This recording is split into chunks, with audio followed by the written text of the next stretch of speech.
Folks.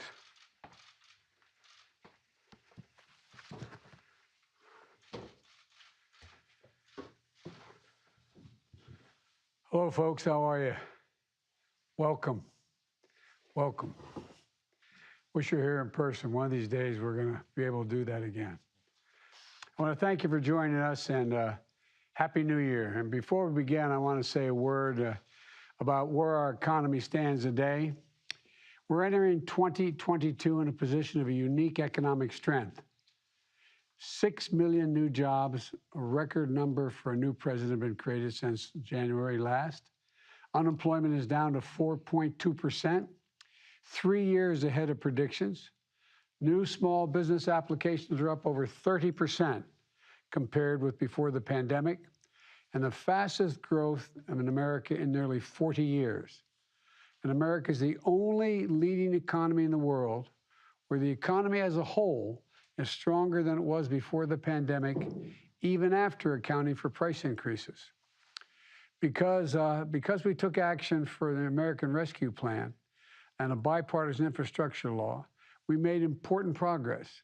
We've begun to change the trajectory of our economy, the one that we inherited, to finally make it work for working people, to build up from the bottom up and the middle out, and to give working people the wages and benefits they deserve, and to encourage more innovation and faster growth. So now we're in a strong position to address the challenge we face, and we have challenges, including the cost and prices that people have to pay.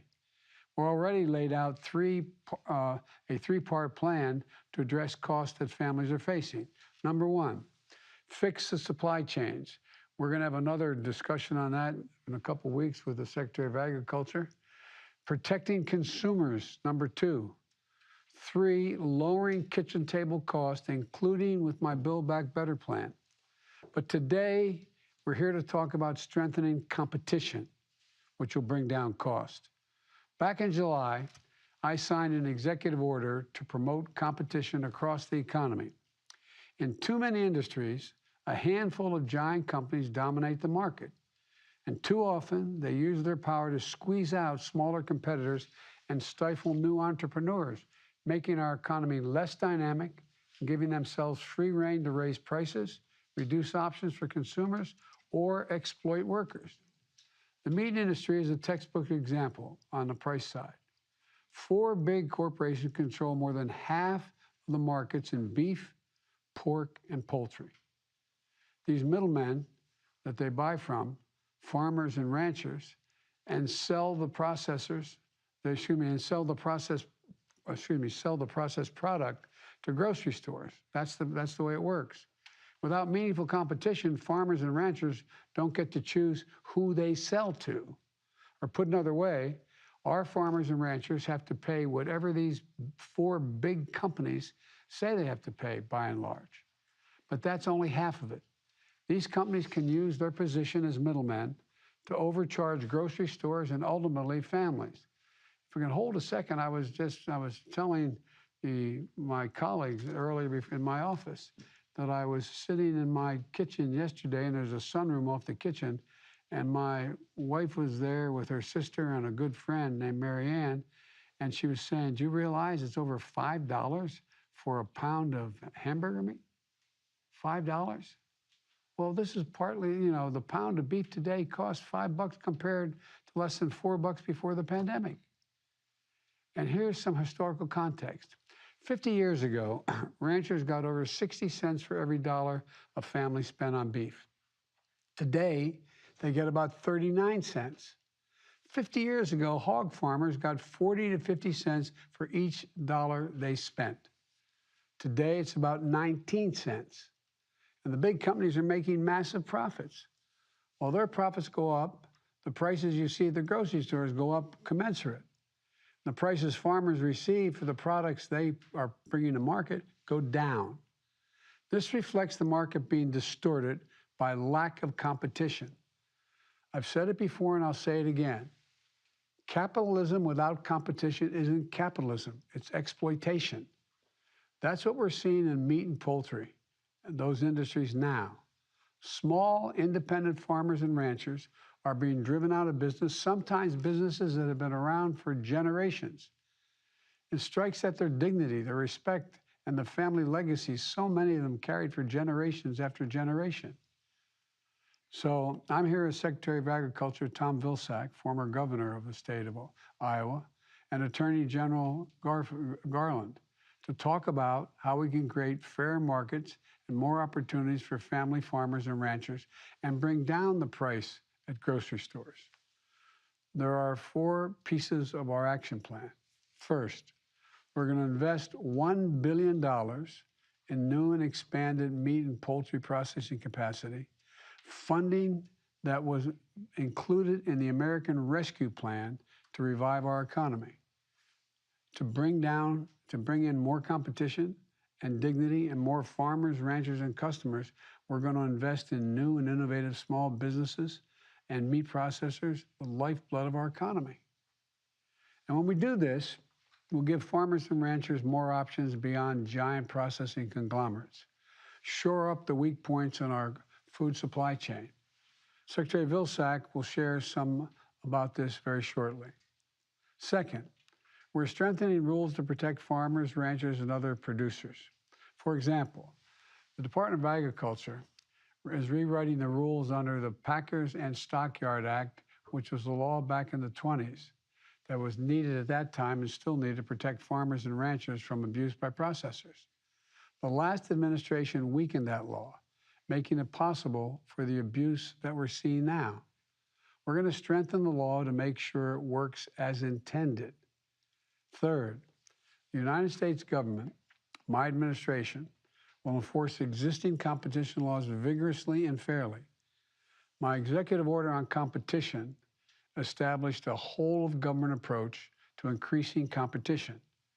And our new White House Competition Council, chaired by the head of my National Economic Council, including members, and Brian is here today, including members of the cabinet and other key agency officials like the Secretary of Agriculture, the Attorney General, the Secretary of Labor, the head of the Federal Trade Commission.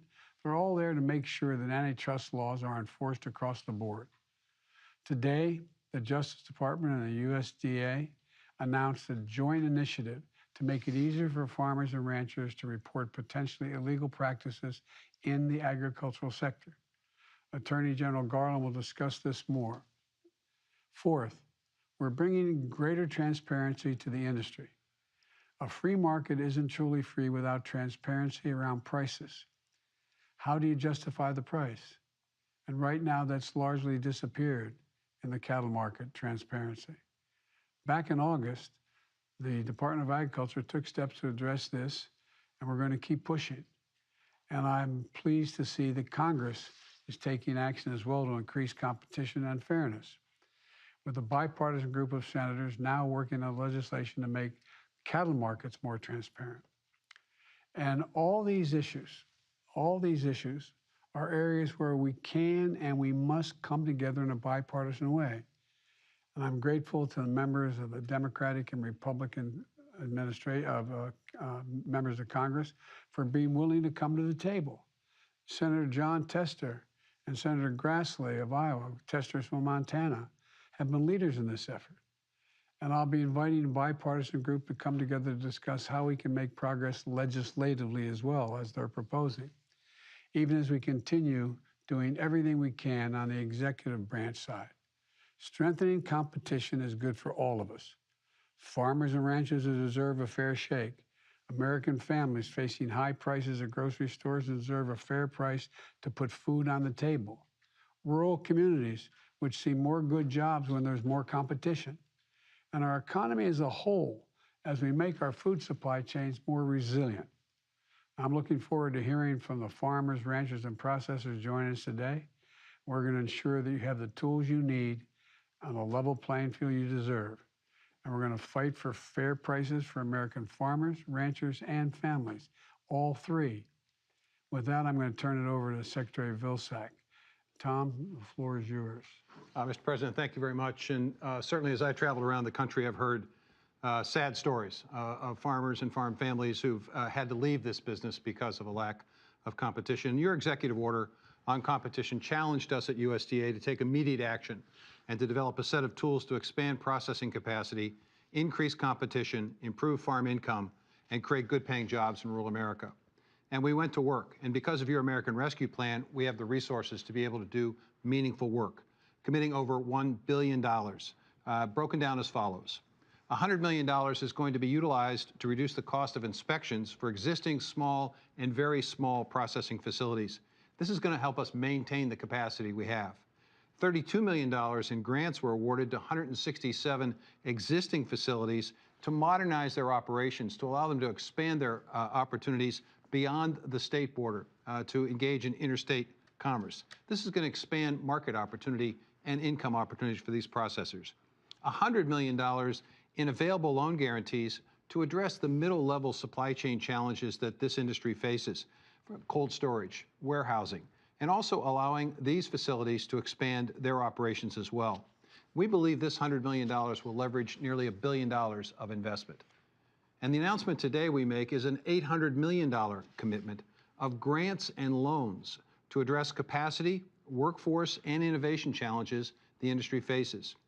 We're going to make available, Mr. President, $375 million in grants for expanded facilities and new construction of new facilities.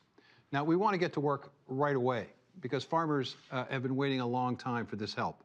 So $150 million of this resource is going to be made available under a request for proposal that we'll file this spring.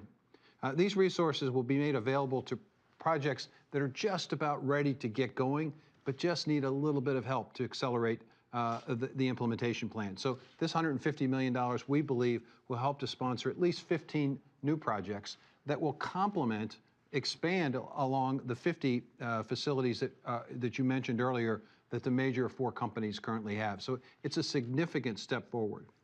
$225 million of grants will then be made available this summer for products and for projects that are just getting started, that are on the in the infant stage. Our phase 1 goal, as I indicated, is 15 projects. Additional $275 million, Mr. President, is going to be provided to our lending partners to create more affordable loans and financing available for facilities that are being built. Even if we build more facilities, we also need a trained workforce, Mr. President. And so $100 million of this resource is going to be used to support and to create a pipeline of well-trained and experienced workers so that we can expand this workforce in rural America. These will be good-paying jobs that will support families and also support farm families, Mr. President. And then $50 million of it is going to be utilized for technical assistance and research. We're going to need a lot of innovation in this industry. We're going to need new business models. We're going to need new ways of innovation and technology to create greater efficiencies. And small and mid-sized facilities need to have the opportunity to have this innovation as opposed to the big 4. Now, as you indicated, it's not just about money. It's also about rules and regulations. And we are strengthening our packers and stockyards enforcement effort by leveling the playing field for producers and processors. And we're also working on a voluntary label program called Product of the USA to allow consumers to know exactly where their resources, their consuming dollar is being spent. We think this is going to better inform consumers in making choices. And we're looking forward to the creative partnership that we have with the Department of Justice, a strong working relationship in terms of enforcement. Mr. President, what this really is all about at the end of the day is improving farm income. It's about creating good-paying jobs in rural America that are so necessary. It's about giving the consumers choice and a break at the grocery store. And it's exciting work. And we at USDA are really engaged in this and involved in working with our farm partners, as I suspect you'll hear today. There are stories of woe out there, but we are committed to making a difference. And we're looking forward to working with Attorney General Garland and his great team at Department of Justice in terms of antitrust enforcement. So I'll turn it over to my friend, the Attorney General. Thank you very much, Mr. President, for convening this very important meeting. And thank you, Mr. Secretary, for the tremendous engagement our teams have had over the past year on our shared competition and regulatory concerns. The Justice Department takes very seriously our responsibility to share with our partners across the federal government to protect consumers, safeguard competition, and ensure economic opportunity and fairness for all. Over the past 10 months, we've stepped up our efforts to ensure competition and counter anti-competitive practices across all sectors, from airlines to insurance brokers to book publishers. And we will continue to vigorously enforce our antitrust laws, no matter the industry, no matter the company, and no matter the individual. The work that we do, especially the work that we do together to ensure competition in our economy, has a direct impact on the lives of the American people every single day. When we talk about promoting competition in the agricultural sector, we are talking about whether a farmer or a rancher will be paid a fair and competitive price for their goods and labor. When we talk about protecting consumers in this context, we are talking about whether food will be affordable for everyone in America. The Justice Department's Antitrust Division has been active in implementing the sound policy measures suggested in the President's executive order on promoting competition in the American economy. We have closely supported USDA's rulemaking efforts under the Packers and Stockyards Act, a law that Congress passed 100 years ago, more than 100 years ago, to deal with many of the very same problems we still have today. Today, we are announcing a new joint initiative to better coordinate efforts between USDA and DOJ. This will include the launch of a centralized, accessible portal, a one-stop shop, to report complaints of potential violations of our competition laws, including the Sherman and the Clayton Act, as well as the Packers and Stockyards Act. The joint channel that we are establishing will allow USDA and DOJ to collaborate early on how to appropriately address such complaints. Where complaints relate to antitrust violations, whistleblowers will be protected in many cases by the new employee and contractor anti-retaliation protections, which Congress passed in 2020. Let me say in closing that anti-competitive practices in agriculture, as in any industry, hurt the American people, producers, consumers, and workers alike, and they hurt the American economy. Too many industries have become too consolidated over time. Too many companies have pursued corporate conduct and more aggressive mergers that have made all of us vulnerable. Against this background, our antitrust efforts cannot and will not slow down. But it is a fact that our Antitrust Division has been underfunded for too long and has fewer staff today than it had in the 1970s. That is why we are urging Congress to allocate the resources we need to reinvigorate our enforcement efforts and ensure a competitive economy for all Americans. I look forward to our work together in the days ahead. Thank you very much. Thank you, Mr. Attorney General. And Mr. President, if you may, we're going to hear from the group that we have assembled here, which represents the enormous potential and diversity, geographic and otherwise, in this industry. And we're going to start here with Scott Blubaugh, who is the president of the Oklahoma Farmers Union and operates a cattle ranch in Oklahoma. And I just, Scott, open it to you. And would be curious to hear how you approach the issue of the options for processing and what it would mean to you to have more options and how you think about that in the context of the action steps that we're trying to put forward today. Well, thank you. Thank you, Mr. President, for taking on this very critical issue for rural America. You know, this is on our minds of all of our farmers and ranchers throughout the country, and not since Teddy Roosevelt had we have a president that's willing to take on this big issue. So thank you very much for that. To answer your question, what will it do for me as a farmer and rancher and my membership here in Oklahoma and the American farmers and ranchers? Is if we are able to be able to process our animals on a more local level. We can retain more of that retail food dollar at our farm gates, at our farms and ranches, in our family operations, and in our rural communities. For too long, we have seen the multinational meat packers suck out all of the wealth of rural America and put it in their corporate coffers, and in some cases, even overseas. So we're excited about being able to have local processing done by local people and then sell directly to the consumer. Whether we can sell to the grocery stores, the restaurants, or the consumers directly, all of these will enable our rural communities to be lifted out of poverty. And we have a great poverty problem in rural America.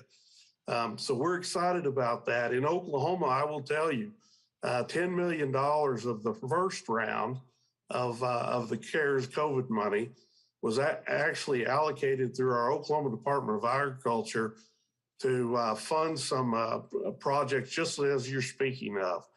So we had 196 applicants apply for that $10 million of CARES money. 40 applicants were chosen and were able to be funded with that money. And out of that, we had 19 new mom and pop small processors either open up for business here in our state, or they were able to upgrade an old facility to meet the new safety and health standards and be able to market that across state lines. We also have had great success working with our tribal neighbors here in Oklahoma. As many of our tribal organizations, their governments have put new processing online or are in the process of it, processing both their cattle and their buffalo, and their excess capacity that these new plants has created has also given our independent farmers and ranchers in the community an opportunity to get their cattle processed and marketed. So we're very pleased with that and look forward to everything I heard here today. Hey, Brian. Yes, please. Mr. President, what Scott said at the beginning was that this was a critical issue for rural America. And I think it's critical from two perspectives that he raised. One, the notion of keeping the dollars in the rural communities where the dollars are being and the wealth is being generated. For far too long, we've had an extraction economy in rural America where these guys work 24/7, 365 days a year, raising these cattle, and then they transport them hundreds of miles away, and the profits basically go thousands of miles away. What Scott's talking about is retaining those profits in the small towns. That's going to create opportunities for farmers to be able to better afford that machinery. That's going to keep the implement dealer in business. They're going to be able to support that Main Street business. That's going to keep those retail stores in business. And it also going to create jobs. And I think it's really important to emphasize it's not just farmers who are going to benefit from this. It's also rural folks looking for a decent job. And if we do this right, with workforce training, with assistance, we can have good paying jobs to complement what's happening on the farm. So this is an incredible thing. Just so you understand how dire this is, Mr. President, and I'll finish with this. I was in Council Bluffs, Iowa, talking to a farmer this summer.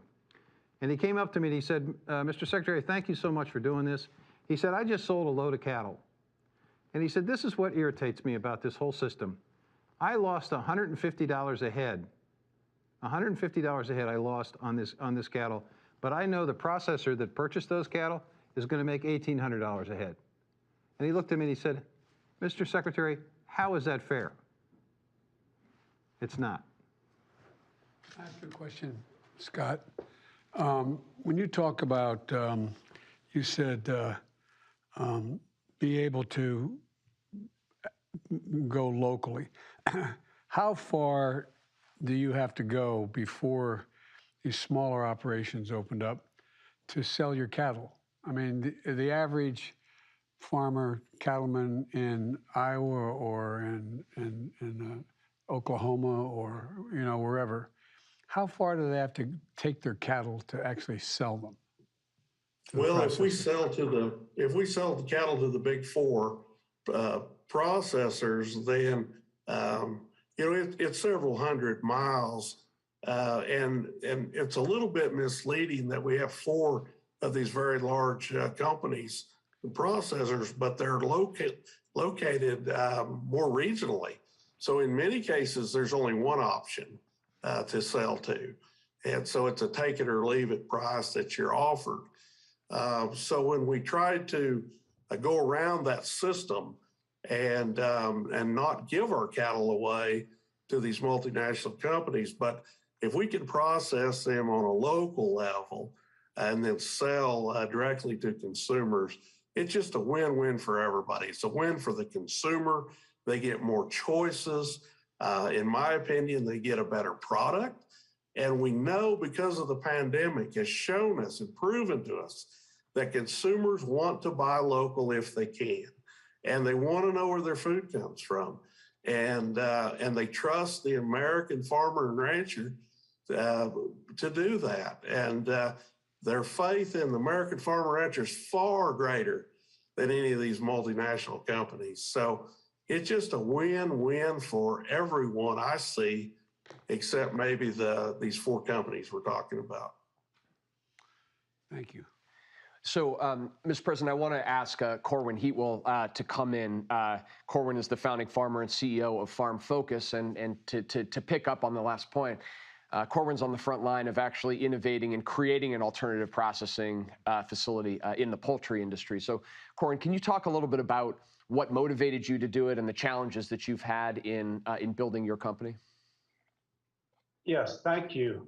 And as a sixth-generational farmer, I greatly value the farming lifestyle, but it was grieving when I saw dozens of farms closing down around me, and I realized that my own farm was not viable for the next generation. And we knew that something had to be done, but there was no option for us to get our animals processed locally. And everyone kept telling us that farmers don't start chicken companies. So with no other options, we started a company with a mission to promote and protect generational family farms. And we're now partnered with 73 independent family farmers and on track to exceed 100 this year. And we're also providing poultry products for around 1 million consumers. And our unique and scalable model of partnering with farmers focuses on the financial viability and sustainability. And it brings solutions to the three pain points that exist with the conglomerates. One, the lack of ownership of animals and inventory on the farm. Second, the lack of operational control that belongs in the hands of the farmers. And third is the tournament pay system that plays farmers against each other. And we found that when you empower farmers with ownership and control, enabling farms to be viable and sustainable for the next generation, that incredible success stories emerge of farmers returning to success from the brink of bankruptcy. And you even see the next generation returning to the farm. And we've seen the average age of our farmers now trend about 10 years below the national average. This model has enabled a resilient community of thriving farmers while bringing the consumers the transparent and traceable products that they've been looking for. And we're excited that this administration is focused on increasing the capabilities that create more options for generational family farmers. And we ourselves look forward to partnering on these new programs to expand and touch more farmers and communities.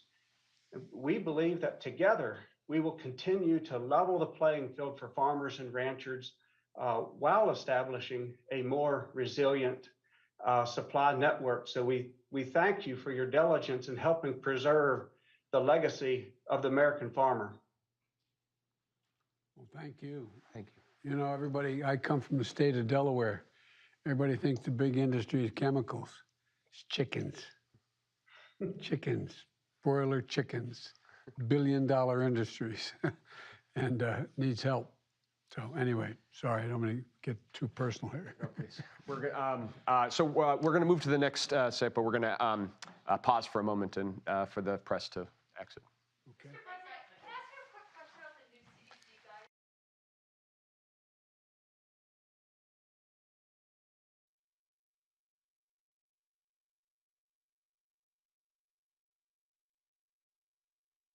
Thank you.